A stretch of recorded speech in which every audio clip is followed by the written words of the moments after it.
Okay, so Lumberjanes. No idea. None. The name sounds familiar. I don't know anything about it though. I've probably just heard the name in a pull list somewhere. What is it about? People who chop down trees. Lumberjanes sounds like a female group of lumberjacks. Although Jane's is an interesting choice because it's usually Jack and Jill, so would it not be Lumberjills? Although you do maybe Lumberjanes makes sense because it's Jane Doe, but it's not Jack Doe, it's John Doe, so maybe it should be Lumberjohns. On the other hand, Lumberjill does not roll off the tongue quite as nicely as Lumberjane, so I think they made the right choice. So, does this book follow the dangerous exploits of a group of people who chop down big trees for a living, or is it a day in the life kind of slice of life type of story? No idea.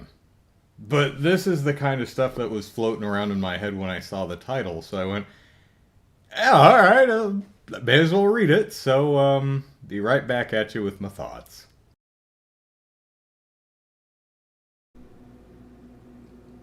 Well, they don't chop down trees.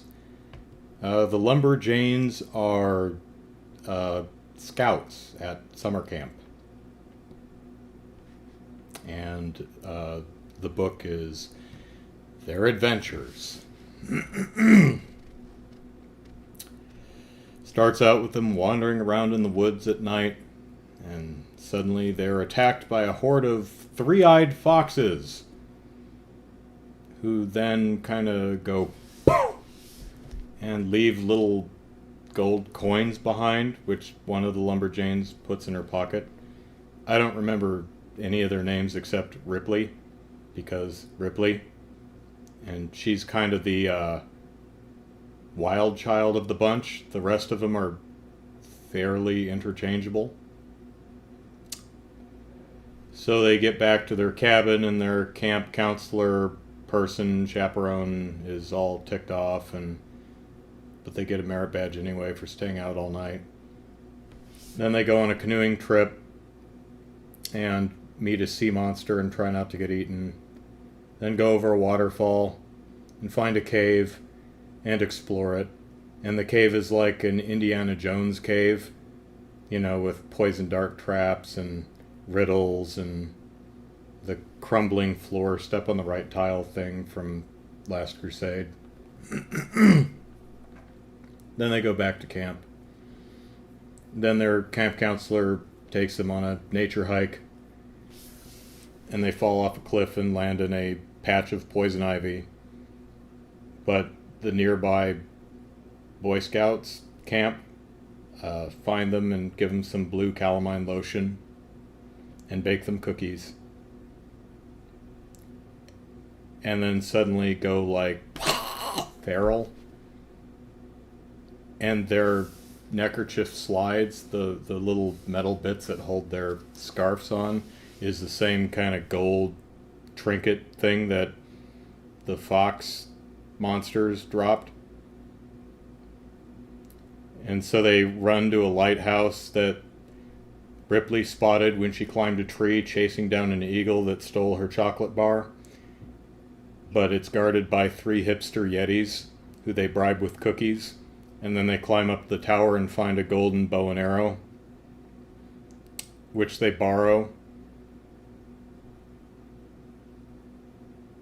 and leave a note saying, "Hey, we borrowed your arrow. We'll bring it back when we've done whatever the heck we're doing."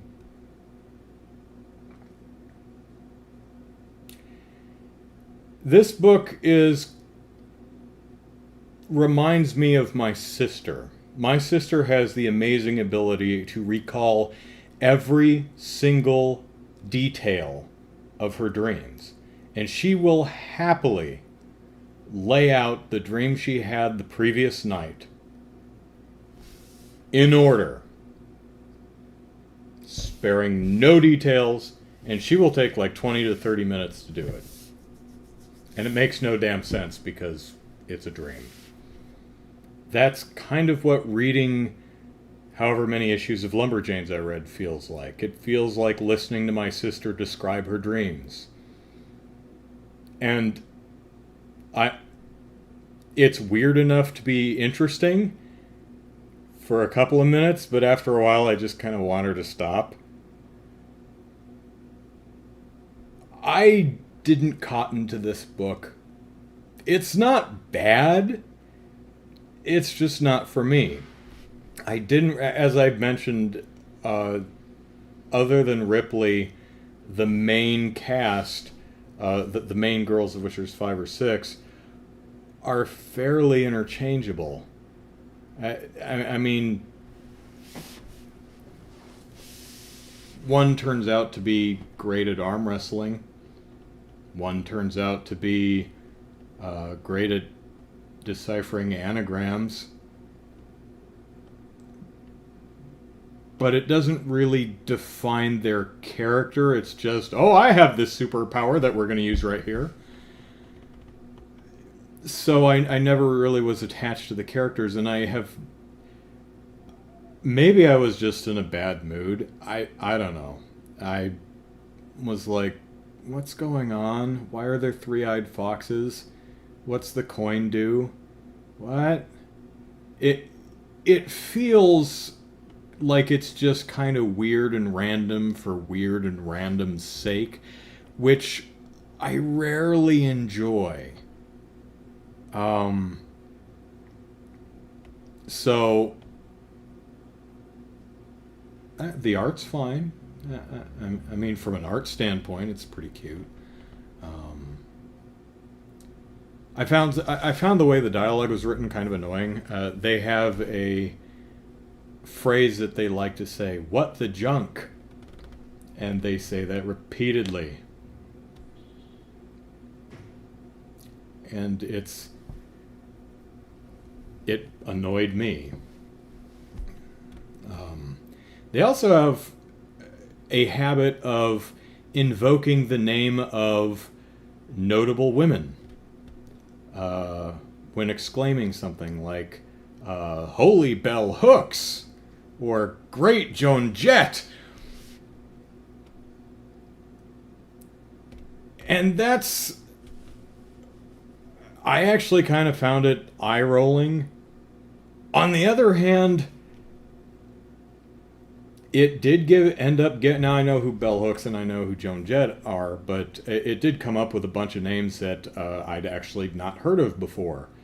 Like, let me see if I can remember one. Mae Jensen, I think, who was a physics person and astronaut. So, good on her. Never heard of her before. So I read her bio and it's like, that seems like a cool person worth knowing. So, I mean, on the bright side, they do name drop a bunch of people that some of them you may not have heard of, and it gives you a chance to Google the name and see who they are and say, hey, cool person. So, that's nice. But yeah, overall, as just a narrative, a story, it was, for me, as much of a slog to read through as, I'm sorry, Kelly, but listening to my sister describe her dream for half an hour. So, yeah. If you have a different reaction to the Lumberjanes book, hey, I'm all ears. Hit up the comments. But, yeah, this one just didn't do it for me. But tomorrow is another day.